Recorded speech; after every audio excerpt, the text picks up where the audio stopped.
은혜의 말씀으로 함께 했는데요. 제가 오늘 전하려고 하는 말씀과도 상당히 유사하고 또 일맥상통하는 은혜의 말씀이었습니다. 오늘 주신 말씀이 저와 여러분에게는 힘과 능력이 되고 또 2025년도 하반기를 승리할 수 있는 힘이 되는 저와 여러분 될 수 있길 주의 이름으로 축원합니다. 오늘 본문이 느헤미야 8장 말씀인데요. 이 8장 말씀은 성도가 하나님의 말씀의 권위를 인정하고 그 하나님의 말씀을 집중적으로 많이 듣고 읽을 때 우리 인생에 참 놀라운 변화가 나타난다라는 사실을 알려주는 말씀입니다. 오늘 본문인 8장의 말씀을 더욱 잘 이해하기 위해서는 이전의 내용을 좀 우리가 알 필요가 있을 것 같아요. 이전에 느헤미야 1장부터 7장까지의 핵심 내용을 한마디로 표현하면 느헤미야라고 하는 지도자를 통해서 이스라엘 백성들이 허물어져 있는 예루살렘 성벽을 52일 만에 재건축했던 내용이 기록되어 있습니다. 느헤미야가 성벽을 재건했다라고 하는 말은 그때까지 예루살렘에는 성벽이 없다는 거죠. 그래서 당시 예루살렘은 주변에 있는 적들로부터 무방비 상태, 항상 침략을 당하고 살기에는 힘든 황폐한 곳이 되어져 있었습니다. 그런 상황에서 느헤미야라고 하는 이 탁월한 지도자가 나타나서 이스라엘 백성들과 함께 성벽을 세우고 성문을 달고 예루살렘 성을 지킬 수 있는 경비 책임자까지 완벽하게 방어 시스템을 갖춰놓습니다. 더 이상 외부의 침략을 당하지 않을 정도로 튼튼하게 세운 거죠. 오늘 이 말씀을 기초로 세 가지의 영적 교훈을 우리가 함께 살펴보려고 하는데 여기서 저는 첫 번째 영적 교훈을 이렇게 생각해 봤어요. 진정한 부흥은 모든 성도가 하나님의 말씀을 사모하는 역사입니다. 부흥이라고 하는 그 뜻이 모든 성도가 하나님의 말씀에 대한 깊은 사모함을 갖는 그 자체, 그리고 그 이후에 일어나는 역사, 이것을 부흥이라고 우리가 볼 수 있는 거죠. 자, 이렇게 큰 대업을 이룬 후에 이스라엘 백성들이 각자 자기 집으로 돌아가게 되는데요. 그 내용이 우리 8장이지만 그 앞장 마지막 절 7장 73절에 보면 그때 상황이 나와요. 우리 화면으로 준비되어져 있는데, 자, 오늘 이 본문을 함께 읽어보면서 이제 그 대업, 성벽을 맞추고 그들이 어떻게 했는가라는 모습을 우리 함께 읽어보겠습니다. 이와 같이 제사장과 레위 사람들과 문지기들과 노래하는 자들과 백성 몇 명과 느비딘 사람들과 온 이스라엘 자손이 다 자기들의 성읍에 거주하였느니라. 이렇게 돼 있죠. 자기들의 성읍에 거주했다라는 말은 성벽의 건축을 다 마치고 집으로 돌아갔다는 이야기예요. 그런데 자, 여기서 이렇게 큰 일을 마치고 집으로 각자 다 돌아갔는데 그들의 마음이 허전한 거예요. 영적 공허함을 가진 거예요. 큰 일을 이루었는데 기뻐하고 있는데 영적으로는 허기진 마음, 공허한 마음을 그들이 갖고 있었다. 그래서 어떤 일이 벌어졌느냐, 8장 1절로 넘어오면 그 영적 공허함을 가지고 그들이 보여준 모습이 1절에 기록이 되어 있어요. 좀 길지만 우리 함께 읽어볼까요? 이스라엘 자손이 자기들의 성읍에 거주하였더니 7째 달에 이르러 모든 백성이 일제히 수문학 광장에 모여 학사 에스라에게 여호와께서 이스라엘에게 명령하신 모세 율법책을 가져오기를 청하매. 이렇게 되어 있죠. 여기서 일제히 모였다라고 하는 표현은 모든 백성이 한 마음 한 뜻이 되어서 한 사람처럼 같이 모였다라고 하는 것을 이야기해 주는 거예요. 중요한 것은 왜 이들이 모였을까? 분명히 성벽 재건을 다 마쳤는데 이들이 수문이라고 하는 그 게이트, 문 앞에 왜 그 광장에 모였을까? 그 이유와 목적이 바로 이 1절 하반절에 나와요. 이스라엘 백성들이 학사, 에스라, 학사라고 하는 것은 랍비, 선생이거든요. 그러니까 에스라라고 하는 그 성경을 가르쳐주는 선생님에게 뭘 가져오기를 청했다고요? 모세 율법책을 가져오기를 청하매. 자, 이것이 성경이 말하는 진정한 부흥의 역사다. 느헤미야가 소집하지 않았습니다. 에스라가 권면하지도 않았는데 하나님의 말씀을 향한 갈급한 마음이 모든 이스라엘 백성들에게 임해서 그들이 일제히 수문학 광장으로 몰려든 거예요. 그 결과로 놀라운 말씀의 역사, 부흥의 역사가 일어난 거죠. 자, 학사 에스라가 수문학 광장에 모여있는 백성들에게 율법책을 읽어주는데 몇 시간 동안 읽어줬느냐? 언제부터 언제까지 읽어줬느냐? 성경에 보면 주일에 새벽부터 정오까지 읽어줬다라고 이야기해요. 최소한 5시간 이상 하나님의 말씀을 읽어준 겁니다. 이 읽어주는 말씀에 그들이 귀를 기울여요. 그 말씀이 3절에 나오는데요. 3절도 우리 준비되어 있나요? 네, 3절 준비되어 있지 않으면 제가 읽어드릴게요. 문학 광장에서 새벽부터 정오까지 남자나 여자나 알아들을 만한 모든 사람 앞에서 읽음에 뭇백성이 그 율법책에 귀를 기울였다. 이렇게 나옵니다. 귀를 기울였다. 한마디로 표현하면 하나님의 말씀에 대한 강한 사모함을 가지고 아주 진지하게 그 말씀을 들은 겁니다. 이스라엘 백성들은 7월 1일, 그들이 수문학 광장에 모인 날이 7월 1일이거든요. 그날을 나팔절이라고 그래요. 그래서 성일이라고 오늘 본문에 계속 나오죠. 이 성일은 슬픈 날이 아니다. 그러니까 너희는 기뻐해라. 단 것을 먹고 서로 나누면서 기뻐하라. 이런 말씀을 계속 주고 있잖아요.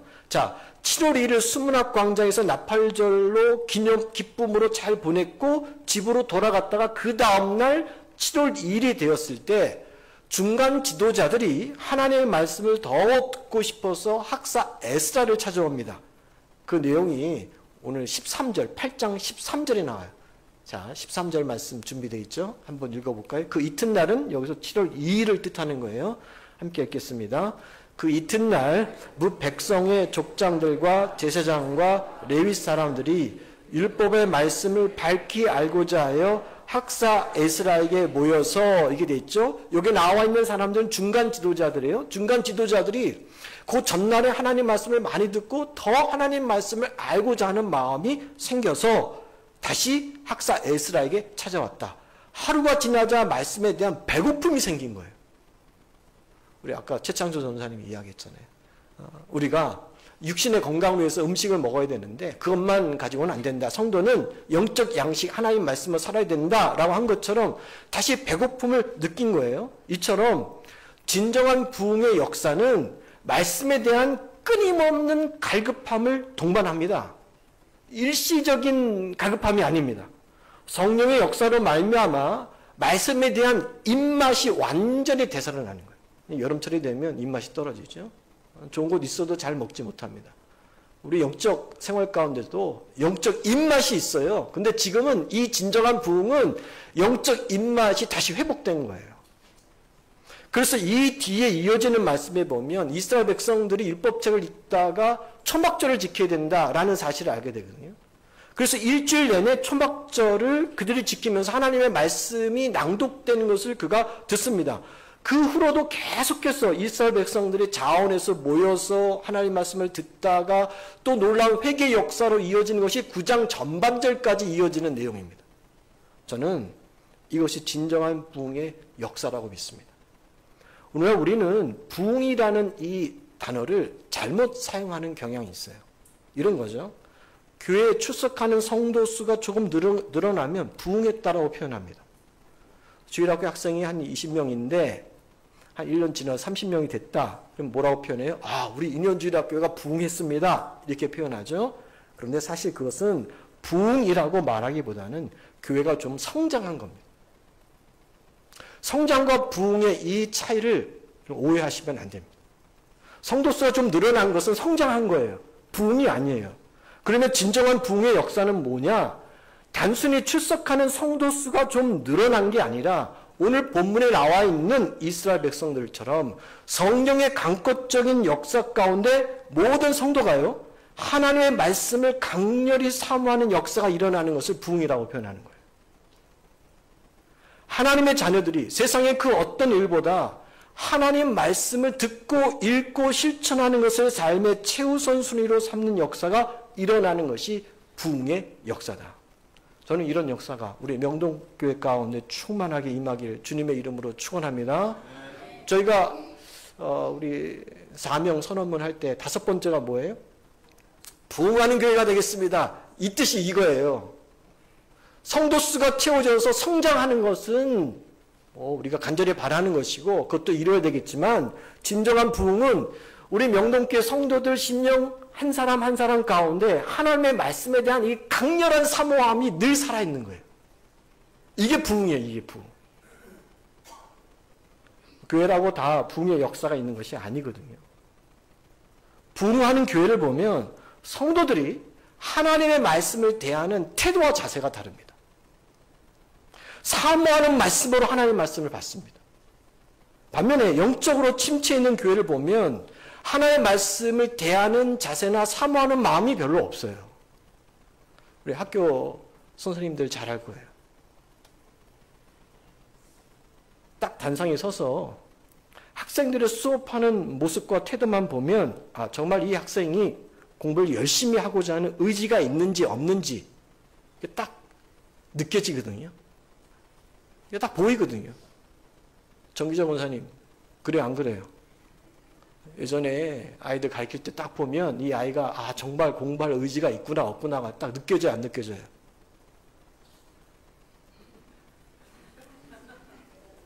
느껴지시겠죠. 말을 못하겠지만. 알거든요. 보이거든요. 강단에 서서 교수하는 교수님도 알거든요. 이 학생이 이번 학기 동안 정말 이 과목에 대해서 진지하게 배우고자 하는 그 열정이 있구나 없구나 이게 느껴지거든요. 그러나 부흥하는 교회를 보면 성도들의 모습 속에서 하나님의 말씀에 대한 사모함과 기대가 있습니다. 그게 느껴집니다. 저도 느껴집니다. 이미 은혜 받을 만한 준비가 되어져 있는 거죠. 그곳에 하나님의 말씀을 전하면 놀라운 변화의 역사가 나타난다. 부흥의 역사가 나타난다. 이건 교회만 두고 이야기하는 게 아니에요. 교회를 이야기할 때는 항상 여러분의 가정을 염두에 두세요. 교회와 가정을 함께 갑니다. 교회를 이야기하면 가정을 이야기하는 것이고 가정을 이야기하면 교회를 이야기하는 것과 똑같아요. 그러므로 이 사모함이 있으면 교회뿐만 아니라 여러분의 가정에 부흥이 일어나는 거예요. 여러분의 가정에 은혜와 능력으로 채워지는 거예요.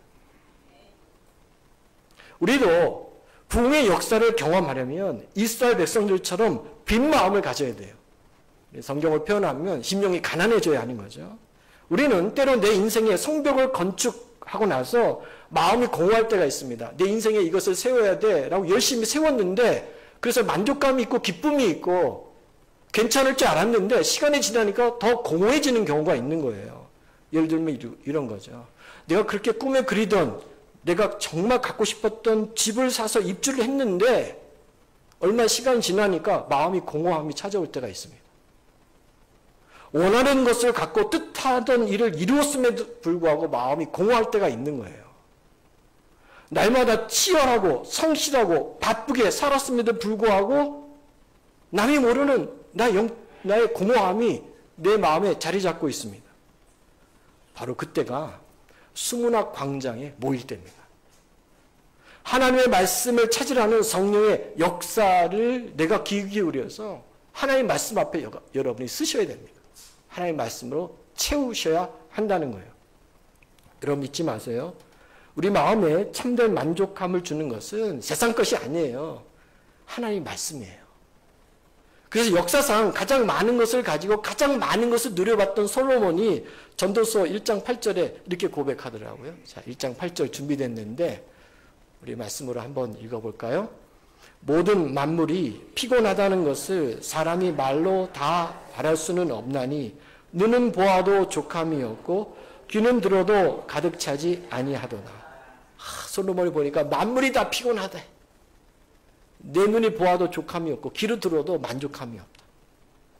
세상에 핫하다는 곳을 다 돌아다니면서 구경해도 족함이 없다는 거예요. 제가 보름간 치앙마이를 다녀왔는데 치앙마이에 한국 분들이 꽤 많이 오시더라고요. 젊은 분들도 많이 오셔요. 그분들이 핫한 곳에 가서 그렇게 열심히 사진을 찍어요. 이렇게도 찍고 저렇게도 찍고 사진 찍으러 온 것 같은 애들. 그래도 만족감이 없더라고요. 그 조그마한 사진에 내 인생을 다 담았다라고 해도 만족감이 없어요. 세상에 좋은 것을 다 많이 가져봐도 뒤돌아서면 마음 한편이 공허한 거예요. 그 어떤 일을 이루어도 그 어떤 것을 가져도 그 어떤 것을 구경해도 뒤돌아서서 조금만 지나면 또 허전해집니다. 그 거대한 예루살렘 성벽이 이스라엘 백성들의 마음을 다 채우지 못하는 거예요. 얼마나 기뻤을까요? 그 성벽을 52일 만에 다 재건하고 이제는 안전하게 살만하다, 큰 걸 잃었다라고 했던 그들인데 공허한 거예요. 눈에 보이는 것이 아무리 화려해도 내 영적 공허함이 그들 가운데 있는 거예요. 만약에 그 거대한 예루살렘 성벽이 이스라엘 백성들의 마음을 가득 채웠다면 집으로 돌아갔던 그들이 왜 다시 모여요? 모일 이유가 없잖아요. 마치 목마른 사슴이 신냇물을 찾은 것과 같이 하나님의 말씀에 갈급했기 때문에 그들은 다시 모였습니다. 다윗이 썼던 시편 19편에 보면 하나님의 말씀을 이렇게 표현하죠. 하나님의 말씀이 꿀과 송이꿀보다 더 달다. 어떤 사람에게는 하나님의 말씀이 송이꿀보다 더 단데 나는 요즘 설교를 들어도 나는 요즘 하나님 말씀을 대해도 성경책을 펴서 읽어도 별다른 맛이 느껴지지 않다면 이는 내가 성령의 역사에서 많이 멀어졌구나 라고 진단해 볼 수 있는 겁니다. 성도가 이처럼 하나님 말씀을 정말 사모하게 되면 어떤 일이 일어난지 아십니까? 다음 주 설교가 기대가 돼요. 다음날 새벽 기도에 들려진 하나님의 말씀을 기대하게 되는 거예요. 아침에 일어나면 그날 내가 읽을 하나님 말씀이 궁금해서 일어나자마자 하나님 말씀을 펴놓고 그 말씀을 읽게 되고 주일 예배 때에도 예배 시간보다 내가 조금 더 일찍 와서 오늘 하나님 말씀이 본문이 뭘까라고 기대돼서 광고 내용 읽기 전에 오늘 본문 내용의 말씀이 어디인가를 먼저 살펴보게 되는 거예요. 이게 하나님 말씀에 대한 사모함이 있는 사람이 갖는 심령입니다. 그리고 오늘 목사님을 통해 들려주신 그 말씀에 은혜를 나누고 싶은 거예요. 그래서 구역원들과 성도들과 말씀의 은혜를 나누고 그 모임이 끝나고 돌아가면 내가 오늘 들은 그 말씀을 내 삶에 적용해서 순종해서 또 다른 간증의 은혜를 만들어내는 거죠. 그러면 은혜의 선순환이 되면서 점점 더 하나님의 말씀을 사모하게 되는 부흥을 경험하는 게 그게 부흥이에요. 그게. 여러분 신경 속에 임하는 하나님의 말씀의 부흥을 그때 경험하는 거예요. 바라기는 우리 주일학교 학생들로부터 시작해서 청장년 우리 성도들에게 이르기까지 날마다 주님의 말씀을 사모하게 되는 이 영적인 미각을 되찾는 이런 부흥의 역사가 일어나길 주의 이름으로 축원합니다. 앞서 우리 유족들이 함께 예배에 참석했다라고 말씀드렸잖아요. 그 황숙향 우리 권사님이 하나님 나라에 가셨지만 그 전에 몇 해 전 앞에 한번 위급한 상황이 있어서 중환자실에 입원했을 때가 있었어요. 그때 제가 병원에 방문해서 함께 기도하고 왔는데 그 이후로 하나님이 또 건강으로 회복하셔서 또 그 삶을 이어갈 수 있도록 함께 해주셨거든요. 그리고 이제 주님의 부르심을 받았습니다. 우리 권사님이 어머님을 기념하기 위해서 성경책을 우리 교회에 좀 비치하고 싶다. 그래서 여러분이 우리 새로운 성도분들이 오시면 우리 성경책을 이제 사용하잖아요. 성경책 보면 그 황숙향 어머님 이름으로 돼 있어요. 한번 성경책 교회 거 쓰시는 분 한번 보세요. 그래서 우리 성경책 한 20여 권을 그때 비치해서 지금도 사용하고 있거든요. 그때 참 잘하신 것 같아요. 하나님의 말씀의 그 은혜와 또 그 말씀이 갖고 있는 그 능력을 아시고 또 어머니를 기리는 그 마음을 가지고 함께 하셨다라고 하는 걸 생각해 보면 하나님의 말씀이 우리에게 주는 은혜와 능력이 얼마나 큰지 그 사모하는 마음을 가질 때 영적 부흥의 역사가 얼마나 우리에게 다가오는지를 우리 깨닫게 되는 거죠. 우리 모두에게도 이런 말씀의 은혜가 임하기를 다시 한번 주의 이름으로 축복합니다. 자, 두 번째 영적 교훈입니다. 부흥의 역사는 회개와 감사로 이어지더라는 거예요. 에스라는 준비된 영적 지도자입니다. 백성들의 요청이 있자 강단에 섰는데 에스라가 섰던 그 단상 아래는 13명의 레위인들의 중간 전달자들로 말씀을 들었는데 깨닫지 못하는 사람, 알아듣지 못하는 사람들에게 다시 해석해 주는 사람들이 있었습니다. 그러자 백성들 모두가 에스라가 낭독해주는 하나님의 말씀을 깨닫게 되고 그 결과로 어떤 현상이 나타났냐면 눈물의 역사가 나타나더라고요. 그 장면이 우리 9절 전반절 말씀인데요. 우리 한번 살펴볼까요? 전반절만 보면 이렇게 있어요. 백성이 율법의 말씀을 듣고 다 뭐 하는지라 울었다 이렇게 나왔잖아요. 말씀을 듣고 일부만 운 것이 아니라 전부 다 울었대요. 이스라엘 백성들이 하나님의 말씀을 들을 때 왜 울었을까요? 하나님의 말씀을 들어보니 자신의 지금의 삶이 말씀과 얼마나 많이 떨어져 있는가를 깨달은 거거든요. 지금까지 자기들이 겪었던 고난이 이해가 되는 거예요. 왜 우리 조상이 바벨론이라고 하는 나라로 끌려가서 포로 생활을 70년 동안이나 했었는가? 또 예루살렘으로 귀환했는데 왜 귀환한 후에도 이토록 우리의 삶이 황폐해져 있는가? 그리고 지금의 모습이라면 하나님의 징계를 피할 수 없다는 사실을 깨달았을 때 그들은 눈물을 흘렸죠. 이들이 흘린 눈물은 무슨 눈물이에요? 그래서 회개의 눈물이에요. 아, 잘못했구나. 잘못 살았구나. 지금 내가 잘못된 길을 가고 있구나. 동시에 이들이 흘린 눈물은 회개의 눈물이면서 감사의 눈물도 됩니다. 자신들의 이런 심각한 죄악에도 불구하고 하나님이 70년 만에 다시 고국 땅으로 돌아올 수 있도록 은혜를 베풀어 주셨고 무너진 성전이 재건이 되고 성벽이 그리고 새로운 삶을 시작할 수 있도록 도와주신 하나님의 은혜가 또 한편 깨달아지면서 무슨 눈물? 감사의 눈물이 흘리는 거예요. 이처럼 진정한 부흥의 역사가 시작되면 반드시 눈물의 역사가 동반된다. 이 사실을 우리가 보게 되는 거죠. 그동안 사역하면서 많은 것을 깨닫지만 그 중에 하나가 이런 거예요. 목회자가 성경을요, 성도들이 이해할 수 있도록 설명해도 성도들이 다 깨닫는 것이 아니다는 사실입니다. 깨닫는 성도가 있고 깨닫지 못하는 성도가 존재하다는 거예요. 성령의 역사하심이 없으면 아무리 설교를 쉽고 그리고 알아들을 수 있도록 전달해도 그 말씀의 의미를 깨달을 수가 없어요. 성령의 역사가 없이는 그 말씀에 비추어 나의 허물과 죄악을 깨달을 수도 없어요. 그리고 성령의 역사가 없이는 하나님이 지금까지 함께 하셨던 그 은혜의 진심으로 감사할 수도 없어요. 수문학 광장에서 이스라엘 백성들이 에스라가 낭독해준 하나님 말씀을 듣고 눈물을 흘렸던 것은 그래서 성령 하나님이 그들의 심령 가운데 역사하셔서 깨닫게 해주셨기 때문이라는 거예요.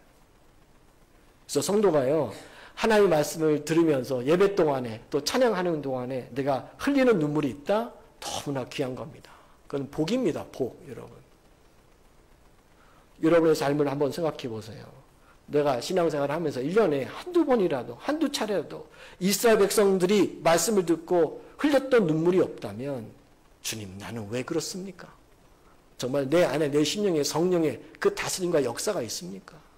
그 안에 내 자신을 살펴보며 진심으로 주님 앞에 흘리는 이 회개와 감사의 눈물이 있습니까? 생각해 보셔야 됩니다. 그래서 우리도 말씀을 듣다가 성령의 감동시켜 주심 가운데 그 흘리는 눈물이 이 눈물의 역사로 나타나길 주의 이름으로 축원합니다. 그 은혜의 눈물이 메마르잖아요. 그러면 우리의 심령은요, 정말 빠른 속도로 강박한 마음이 되는 거예요. 그런 마음이 무슨 마음이냐? 성경은 바리새인 마음이라고 그러고, 그리고 서기관들의 마음이다. 이렇게 이야기하는 거죠. 예수님이 팔복에서 이런 말씀 하셨잖아요. 애통하는 자는 복이 있나니 그들이 위로를 받을 것이다. 애통한다. 뭐 때문에 슬퍼합니까? 내 자신과 허물과 부족함을 자복하고 애통하면 그것으로 끝나는 것이 아니라 그 위에 하나님의 위로가 있다. 그 슬픔이 변해서 기쁨과 찬송으로 바뀐다. 하나님의 받으시는 진정한 회개의 증거가 바로 눈물이 변하여서 하나님 앞에 드리는 기쁨과 찬양이 있다면 이거는 바른 신앙을 지금 하고 있는 것이죠. 간절히 바랍니다. 저와 여러분이 흐르는 눈물과 이 슬픔이 그냥 슬픔이 아니라 회개의 눈물이 되어서 기쁨의 자리까지 나아가는 진정한 부흥의 역사가 여러분의 심령, 가정, 이 재단 모든 주님의 공동체 가운데 임하기를 주의 이름으로 축원합니다. 마지막입니다. 부흥은요, 어떻게 이루어지느냐? 순종의 역사로 이어지더라고요. 느헤미야서는 성벽 건축을 잘 마치고 집으로 돌아간 이스라엘 백성들이 왜 갑자기 일제히 수문학 광장으로 모였는가 그 이유를 알려주지 않아요. 그러나 한 가지 확실한 사실은 사람이 계획한 것이 아니라는 거예요. 이건 성령의 역사라고밖에 할 수가 없어요. 성령의 역사가 아니고서는 어떻게 백성이 일제히 하나님의 말씀을 듣고자 그렇게 모일 수 있을까요? 자, 그렇다면 하나님이 왜 이런 놀라운 역사를 이스라엘 백성들에게 허락하셨을까? 이게 중요하죠? 느헤미야 1장부터 7장까지가 그 해답이에요. 1장과 7장 내용을 보면 왜 하나님이 이런 성령의 역사를 그들에게 주었는지를 알 수가 있거든요. 자, 느헤미야 1장부터 7장까지의 핵심 내용을 한마디로 표현하면 느헤미야와 백성들이 힘을 모아서 예루살렘 성벽을 뭐했다? 재건했다. 이것을 다른 말로 하면 순종했다. 하나님이 예루살렘 성벽을 재건하라 라고 했던 그 사역에 그들이 일제히 뭐 한 거예요? 순종했다는 겁니다. 그랬을 때 하나님은 그 순종 위에 은혜를 부어주셔서 사마리아 적들의 방해가 있음에도 불구하고 52일이라고 하는 짧은 기간 안에 성벽이 완성될 수 있도록 역사해 주셨고요. 그리고 재건 후에도 성령으로 그들의 마음을 감동하셔서 하나님의 말씀에 대한 갈급함의 영적 그 은혜를 부어주신 거예요. 우리는 보통 하나님의 뜻에 순종하면 그 순종의 대가로 세상적인 형통함을 기대할 때가 많습니다. 하나님 내가 순종했잖아요. 그러니 제가 기도한 대로 이렇게 응답해 주세요. 아니면 필요한 것을 채워주세요. 더 좋은 걸 주세요. 이런 생각을 하죠. 그러나 우리가 오늘 본문 말씀을 살펴본 대로 이스라엘 백성들이 성벽 건축이라고 하는 하나님의 뜻에 순종했을 때 하나님이 그들에게 주신 복은 건강이나 물질의 복이 아닙니다. 어떤 복을 주셨어요? 말씀을 사모하게 되는 영적인 복을 주신 거예요. 사도행전 5장 32절에 보면 우리가 어떻게 성령을 받는가, 어느 때 우리가 성령을 받는가라고 하는 말씀이 기록되어 있어요. 사도행전 5장 32절 말씀인데 우리 한 목소리로 함께 읽어보겠습니다. 우리는 이 일의 증인이요 하나님이 자기에게 순종하는 사람에게 주신 성령도 그러하니라 하더라. 자, 하나님이 누구에게 성령을 주신다고요? 자기에게 순종하는 자에게 뭘 주신다? 성령을 주신 거예요. 자, 이스라엘 백성들이 하나님의 말씀 앞에 성벽 건축이라고 하는 그 사역 앞에 순종할 때 그들의 가운데 뭐가 임한 거예요? 성령의 능력이 임하고 성령의 부흥의 역사가 임하더라는 겁니다. 순종하는 자에게 주는 성령이라고 분명히 이야기하죠. 자, 우리 교회가 지금 10,000시간 기도회를 진행 중에 있습니다. 이 기쁜 하나님의 뜻에 순종하는 성도들이 있을 거예요. 그러면 우리가 이 뜻에 순종하면 어떤 복을 우리가 기대해 볼 수 있을까요? 세상의 형통함이 아니라 무슨 복? 성령의 역사입니다, 여러분. 성령의 역사. 10,000시간의 기도회를 통해서 응답으로 주신 성령의 역사를 제가 처음으로 느낀 것이 있어요. 언제 느꼈느냐? 일본 단기 선교회 때입니다. 우리 일본 단기 선교회 갔다 와서 후속으로 우리가 영상을 여러분과 함께 봤는데요. 영상 보신 분도 그렇고 함께 참여한 분들도 이렇게 한번 생각해 보세요. 이게 성령의 역사구나. 야, 10,000시간이라고 하는 하나님의 기도 시간에 순종해서 우리가 했더니 하나님이 우리에게 주시는 눈에 보이지 않지만 우리 가운데 역사하는 것이 바로 이런 성령의 역사구나 라는 것을 여러분이 체감하셔야 돼요. 뭐예요? 우리가 연합으로 부흥해 드릴 때 일본 성도들과 우리가 함께 연합을 부을 때 성령이 충만하게 역사해 주셨거든요. 그 충만의 역사의 증거가 뭡니까? 우리가 뜻하지 않은 성령의 계획과 그 역사하심과 섭리를 배명덕 강사 목사님을 통해서 오카자키 교회, 토요다 메구니 교회, 우리 교회에 하나님 역사하신 거예요. 그건 우리가 계획할 수 없는 일이에요. 그리고 제가 안식월을 가지면서 7년 만에 자리를 비웠어요. 사실 제가 15일 정도 비웠는데 느낌상은 한 달 정도 비운 것 같아요. 근데 제가 자리를 비웠을 때 하나님이 더 넘치는 은혜로 우리 교회와 성도들을 지켜주신 줄로 믿습니다. 사실 담임 목사가 그 자리를 비울 때는요. 혹시라도 사탄마귀의 역사로 불미스러운 일들이 교회 가운데 종종 나타나는 경우도 있거든요. 근데 제가 자리를 비웠을 때 하나님이 더 큰 은혜로 채워주시더라고요. 우리 장로님들 그리고 우리 부목사님을 비롯한 우리 교육자들에게 성령의 권능을 부어주셔서 은혜로 없는 그 기간이라도 하나님께서 잘 인도하시고 지켜주시고 채워주셨다. 성령의 능력이 부어지니까 우리 부목사님과 교육자들이 저보다 훨씬 더 설교를 잘 하시더라고요. 제가 유튜브로 다 봤거든요. 시간차가 2시간 나기 때문에 우리 한국에서 예배 드리고 끝나고 난 다음에 첫날은 치앙마이 중앙교회에서, 두 번째 날은 치앙마이 드림교회에서, 우리 치앙마이에도 한인교회가 한 3-4군데가 있어요. 두 교회가 그래도 규모가 좀 제일 있는 교회예요.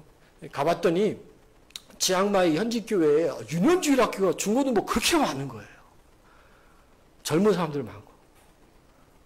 이민자들이 이렇게 많이 왔나? 생각하고 이야기를 들어보니까 치앙마이 그 조그만 그 도시 안에 외국인 학교가 18군데가 있대요.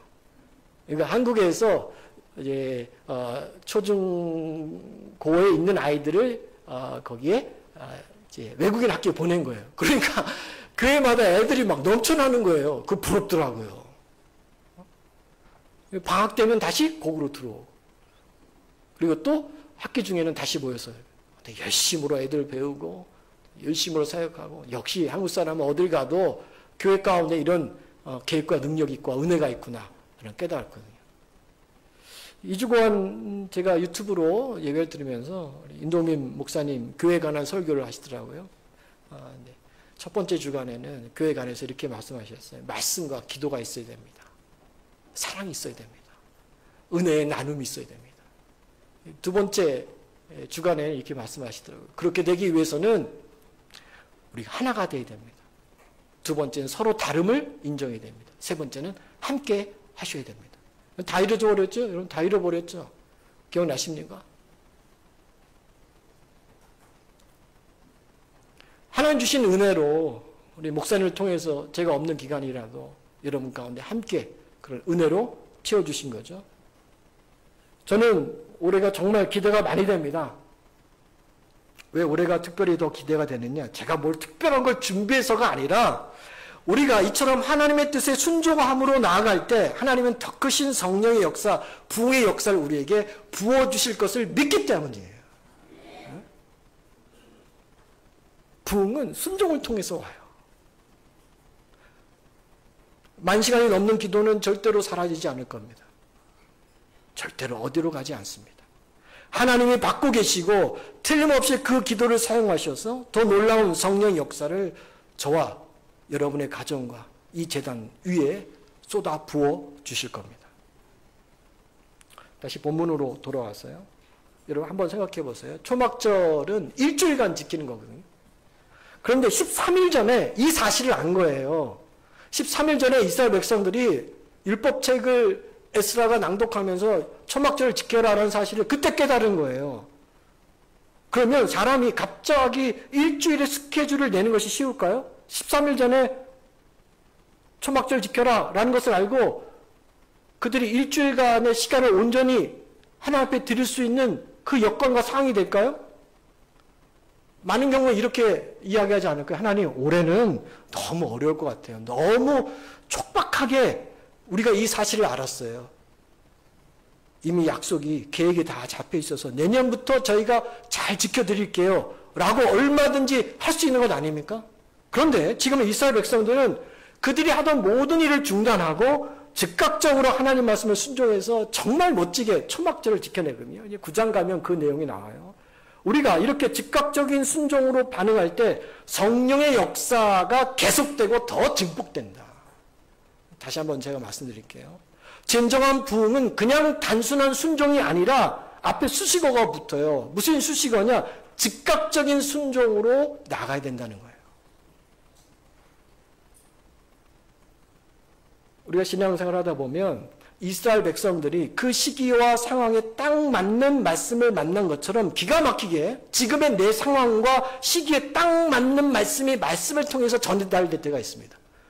그래서 가끔 성도분들이 그러죠. 목사님, 제 상황을 어떻게 아시고 그렇게 말씀을 준비해 주시고 저한테 맞춤형으로 알려주십니까? 근데 저는 그렇게 맞춤형으로 한 게 아니거든요. 그냥 일반 모든 성도를 향해서 준비한 건데 그 받는 분이 맞춤형으로 받는 거예요. 그거는 정말 성령의 역사예요. 그때는 어떻게 해야 되는 거예요? 순종할 때 어떻게 순종? 즉각적으로 순종하셔야 되는 거예요. 그걸 놓치면 사라져요. 예를 들면 이런 거죠. 부부가 어제 아주 심하게 갈등이 있어서 문제가 있어서 한판 붙었어요. 예배 자리에 앉아 있는데 마치 목사님 그 상황을 아시는 것처럼 먼저 화해의 손길을 내미십시오. 해가 지도록 분을 품지 마십시오. 우리의 가정에 누가 적인지를 여러분 영적으로 분별하십시오. 라는 말씀을 드릴 때가 있습니다. 아주 시기적절하게 나에게 우리 가정에 주신 말씀이면 여러분이 붙들고 거기서 승리하셔야 됩니다. 그때 말씀의 부흥의 역사가 나타나는 거예요. 교회 봉사를 놓고 망설이고 있는데 목사님이 주님의 몸된 교회를 위해서 성도들 헌신하십시오. 죽도록 충성하면 하나님 아십니다. 주님이 갚아주십니다. 생명의 멸관이 있습니다. 이 말씀이 딱 떨어질 때가 있거든요. 그동안 11절 놓고 고민했는데 11절은 하나님 기뻐 받으시는 것이므로 구별을 하나님께 들으십시오. 라고 하필이면 듣지 말아야 할 말씀을 딱 드릴 때가 있어요. 이것이 바로 성령의 역사이고 그 말씀에 즉각적으로 순종할 때 주님은 그 은혜를, 그 복을 더 증폭해서 우리에게 채워주신다. 근데 반대로 그 딱 맞는 말씀을 내가 듣고 무시해버리고 불순종하면 성령의 역사는 점점 희미해져요. 사라져요. 소멸해버립니다. 우리가 이 사실을 보면서 진정한 부흥은 하나님의 말씀에 즉각적으로 순종하는 결과를 낳게 되고 그 순종의 반응으로 할 때 하나님은 더 큰 부흥의 역사를 우리 가정 가운데, 교회 가운데 채워주신다. 근데 우리는 주의 말씀을 듣고도 그 성령의 감동과 감화가 있음에도 불구하고 자꾸 미룰 때가 많죠. 또 말씀을 들을 때 내가 원하는 말씀만 골라서 듣는 영적 편식이 심할 때가 있습니다. 부담스러운 말씀, 순종하기 어려운 그 말씀에는 애써 내가 귀를 기울이고 듣지를 않습니다. 반면에 원하는 위로의 말씀, 축복의 말씀을 내가 골라 듣는 거죠. 그러니 말씀의 진정한 부흥의 역사와는 점점 멀어지는 겁니다. 자, 오늘 말씀을 정리해보죠. 오늘 저는 느헤미야 8장 말씀을 통해서 수문학 광장에 있었던 부흥의 역사를 함께 살펴봤죠. 세 가지 영적 교훈을 나눴습니다. 진정한 부흥은 모든 성도가 하나님의 말씀을 사모하는 것으로부터 시작한다. 주의 말씀을 사모할 수 있기를 바랍니다. 네. 내가 말씀 듣기를 기뻐하고 내가 지금 말씀에 대한 그 반응이 좀 무덤덤하더라도 성령님 제 마음과 심령이 변해서 주의 말씀이 달과 같이 송이꿀보다 더 달도록 그 말씀을 그렇게 내가 받아들일 수 있도록 나를 도와주세요. 그 진정한 부흥의 역사를 내가 체험하기 원합니다. 두 번째는요. 부흥의 역사는 회개 감사로 이어진다고 그랬습니다. 성령이 부어주는 역사가 있으면 나도 모르게 그 말씀 앞에 나의 부족함과 허물과 죄악이 회개가 되고 한편으로는 감사의 눈물을 흘리게 돼 있습니다. 감사의 고백이 나오는 거죠. 마지막입니다. 부흥은요. 순종의 역사로 세워지게 됩니다. 이스라엘 백성들이 마음을 모아 성벽을 건축하고 초막절 일주일 내내 하나님 뜻에 순종했을 때 하나님은 더 놀라운 은혜를 이스라엘 백성들 신정과 가정 그 나라에 채워주신 그 하나님의 복을 기억할 필요가 있습니다. 바라기는 느헤미야 8장 9장에 나오는 이 수문학 광장에 시작된 부흥의 역사를 저와 여러분도 함께 꿈꾸고 바라보며 순종하고 기도함으로 우리 삶에도 주님의 몸된 교회에도 부흥의 역사가 성령의 그 기름 부음의 역사가 충만하게 세워지는 우리 모두가 되기를 주의 이름으로 축복합니다.